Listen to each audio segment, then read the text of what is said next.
সন্দীপ ঘোষকে নিয়ে যত কথা বলা যায় ততই যেন কম, কারণ এখন এই গোটা ঘটনা তদন্ত রয়েছে সিবিআই এর হাতে। আর আরজিকর কাণ্ডের প্রতিবাদ দাবানলের মতন ছড়িয়ে পড়ছে চারদিকে। আগেই হয়েছে, আরো যেন দিন দিন বাড়ছে। তার জেরে জুনিয়র ডাক্তাররা রাস্তায় নেমেছেন, আন্দোলন করেছে এবং সেই আন্দোলন বৃহত্তর আন্দোলন হয়ে গিয়েছে। ইতিমধ্যে তারা সরকারকে শেষবারের জন্য সময়সীমা পর্যন্ত মেপে দিয়েছে, তাদের দাবি দাওয়া মানতেই হবে, নালে তারা আমরণ অনশনে যাবে। এই ঘটনা গেল একদিকে, আর সিবিআই এর হাতে এই মুহূর্তে রয়েছে তদন্তভার।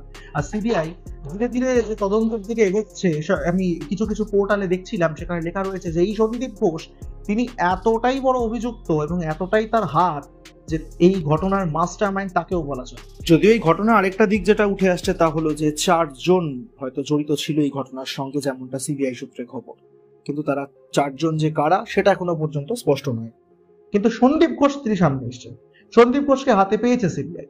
আর এই সন্দীপ ঘোষ বলা ভালো যে গোটা ঘটনার মাস্টার মাইন্ড। এবার একটা বড় প্রশ্ন উঠবে যে কেন সন্দীপ ঘোষ এই এই এই কাণ্ড ঘটিয়ে বসলেন, কি করতেন তিনি, সেসব তো পরের প্রশ্ন। কিন্তু এই তিলোত্তমার খুন, তিলোত্তমার যে জীবনটা চলে গেল, এর জন্য দায়ী তো অবশ্যই নিঃসন্দেহে সন্দীপ ঘোষ। তার পাশাপাশি যারা রয়েছেন, যারা ধীরে ধীরে পর্দার বাইরে আসবেন, সেটাও আমরা দেখব। কিন্তু ঠিক কি কারণে তাকে খুন হতে হলো, সিবিআই এর প্রাথমিক যে রিপোর্ট, সেই রিপোর্টে উঠে আসছে যে দুটো মূল বিষয়ের ওপরে দাঁড়িয়ে সন্দীপ ঘোষ রেগে গেছিলেন। আর এই প্রতিবাদ করবেন বলেছিলেন তিলোত্তমা, তাই তিলোত্তমাকে নিজের জীবন দিয়ে যেতে হয়েছে। মূলত দুটো বিষয়ের ওপরে এই কথা উঠে আসছে। এক হচ্ছে নিম্নমানের ওষুধ। আপনারা অনেক সিরিয়ালে বা অনেক সিনেমায় হয়তো কখনো কখনো দেখেছেন যে দুর্নীতি চলে, নানান রকম অভিযোগ সামনে উঠে আসে, খারাপ মানের ওষুধ দেওয়া হয়। বাংলা ফিল্মে এরকম ধরনের দৃশ্য আমরা আগে দেখতে পেয়েছি, কিন্তু সেটা যে বাস্তবে ভাবে ঘটছিল সেটা হয়তো অনেকেই আমরা জানতাম না, যতক্ষণ না পর্যন্ত এই ঘটনা পর্দার আড়াল থেকে সামনে উঠে আসে। তাই সেটা নিয়ে একটা প্রতিবাদ শুরু হচ্ছিল, সেটা নিয়ে মুখ খুলবেন হয়তো বলেছিলেন তিলোত্তমা। এই একটা কারণ। আরেকটা হচ্ছে নিম্নমানের পঠন পাঠন। এবার আলাদা করে বলে দিতে হয় না যে নিম্নমানের পঠন পাঠন মানে ঠিক কোন দিকেই ইঙ্গিত নিয়ে যাচ্ছে।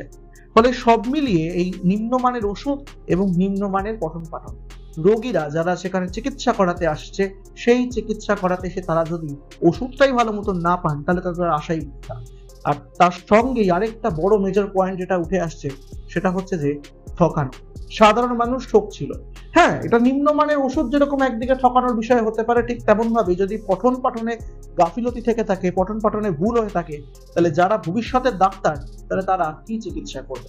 এটা তো স্বাভাবিকভাবে ভেবে আমার নিজেরই ভয় লাগছে যে আজকে কোনো একটা সমস্যা হলে যদি ডাক্তারের কাছে যাই, কোনো সরকারি হাসপাতালে যাই, তাহলে সেখানে গিয়ে আমার যে যিনি চিকিৎসা করবেন, তিনি সত্যি সত্যি আমাকে ঠিক ওষুধ দেবেন তো? সেটা ওষুধ তো এক। দুই, যিনি চিকিৎসা করছেন তিনি চিকিৎসা করার যোগ্য তো? এই প্রশ্নগুলোর উত্তর কিন্তু সত্যি পাওয়া যাচ্ছে না। তবে স্বাভাবিকভাবে সিবিআই এর যে প্রথম যে নজরটা যেভাবে যেদিকে যাচ্ছে বা যেদিকে এগোচ্ছে, তাতে একটা বিষয় পরিষ্কার হয়ে উঠছে যে এই সন্দীপ ঘোষ কিন্তু ঘটনার একটা মাস্টার মাইন্ড বলাই চলে। কারণ সেই দিন সেই সময় কি ঘটেছিল তা এখনো সম্পূর্ণ পরিষ্কার নয়। ধীরে ধীরে সেটা পর্দার বাইরে আসবে। আপনারা কি মনে করছেন এই ঘটনা নিয়ে অবশ্যই আমাদেরকে জানাতে ভুলবেন না। কমেন্ট করবেন, সাবস্ক্রাইব করবেন এক ঝলকে মিডিয়া। অন্যান্য খবর নিয়ে আপনাদের সঙ্গে থাকবো।